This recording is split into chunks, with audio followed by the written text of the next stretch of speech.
رسول پاک صلی اللہ علیہ وآلہ وسلم نے فرمایا، والد اور والدہ کی دعا حجاب الہی مقام قبولیت تک پہنچتی ہے۔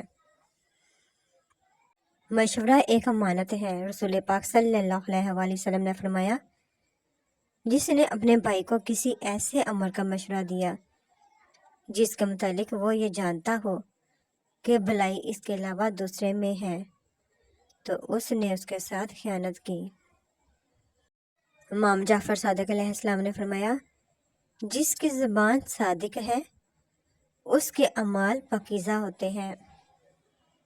حضور سرور کائنات صلی اللہ علیہ وآلہ وسلم نے خود ارشاد فرمایا کہ میں وہ رحمت ہوں جو اللہ نے اپنی مخلوق کو بطور تحفہ دی ہے۔ حضرت ابو بکر صدیق رضی اللہ تعالیٰ عنہ کا قول ہے، اخلاص یہ ہے کہ اعمال کا حوض نہ چاہیے، دنیا کو آخرت کے لیے اور آخرت کو اللہ تعالیٰ کے لیے چھوڑ دے۔ احمق شخص کی نشانی۔ حضرت امیر المومنین امام علیہ السلام نے فرمایا، سب سے زیادہ احمق وہ شخص ہے جو دوسرے کی کمینگی اور بدمعاشی کی صفات کو تو برا سمجھے مگر خود ان پر جمع ہوا ہو۔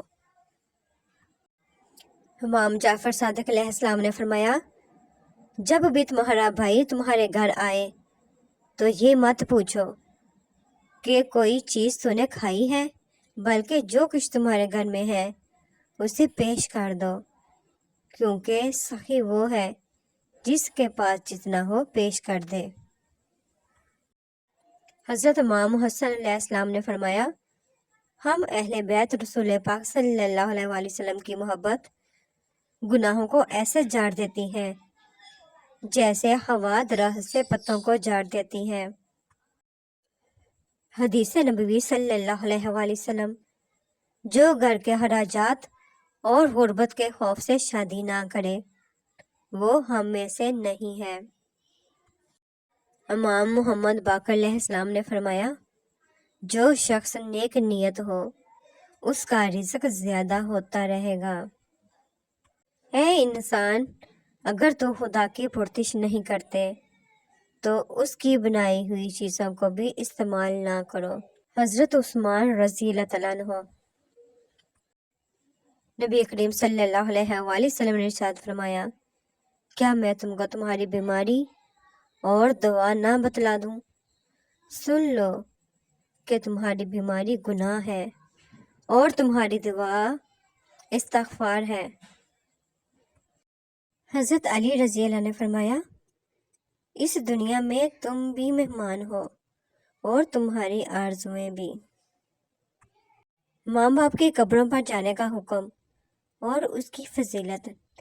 نبی کریم صلی اللہ علیہ وآلہ وسلم نے فرمایا، جو شخص ہر جمعے کے روز یا ہفتے میں کسی بھی دن اپنے ماں باپ یا ان میں سے کسی ایک کی قبر پر جائے اور وہاں ان کے لیے دعائے مغفرت ایصال ثواب کرے تو اس کی مغفرت کی جاتی ہے اور اسے نامہ مال اپنے والدین کے ساتھ نیکی کرنے والا لکھا جاتا ہے۔ 4 چیزیں۔ حضرت سیدنا ابو ایوب انصاری سے روایت ہے کہ رسول پاک صلی اللہ علیہ وآلہ وسلم نے فرمایا کہ 4 چیزیں مرسلین کی سنتوں میں سے ہیں، حیا اور خوشبو اور مسواک اور نکاح کرنا۔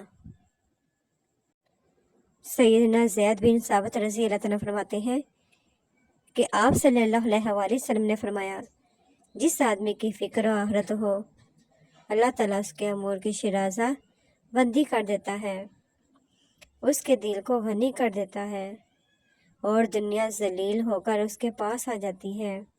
وقت سکھا دیتا ہے جینے کا ہنر، پھر کیا نصیب، کیا مقدر اور کیا ہاتھ کی لکیریں۔ فرمان مصطفیٰ صلی اللہ علیہ وآلہ وسلم، جس نے قصداً نماز چھوڑی تو اس کا نام جہنم کے اس دروازے پر لکھ دیا جاتا ہے جس سے وہ جہنم میں داخل ہوگا۔ فرمان مصطفیٰ صلی اللہ علیہ وآلہ وسلم، علماء کرام عام مومنین سے 700 درجے بلند ہوں گے، ہر دو درجوں کے درمیان 500 سال کی مسافت ہے۔ سکھ اور دکھ اپنی تقدیر سے ملتے ہیں، امیری اور غریبی کا اس سے کوئی لینا دینا نہیں۔ رونے والے عالی شان محلوں میں بھی روتے ہیں، اور جن کی قسمت میں خوشیاں ہوں وہ جھونپڑی میں بھی ہنستے ہیں۔